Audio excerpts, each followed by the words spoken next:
zvaigznes staro tikai mums.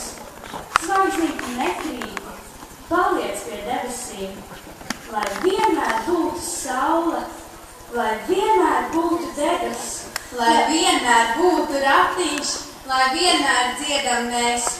Ko tu tur dari? Jaunu dziesmu sacēji? Nē, dziesmu sacēju jau vakar.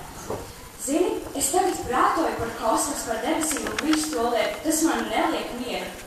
Es domāju, mēs no zemes skatāmies un zvaigznes augšā. Patiesībā taču liekas tagad tik sīkas tādi viegli iekrāsot punktiņi. Bet, ja mēs būtu jau augšā, iedomājies, cik tas viss ir milzīgs. Un vēl es tā prātoju, kad saule ir ilgara aiz mākoņiem, piemēram, kā tagad, tādi man pārņem depresiju. Bet, kad tā parādās, tad man atkal ir priecīgs prāts. Zini, kā bērnu zīmē pasauli?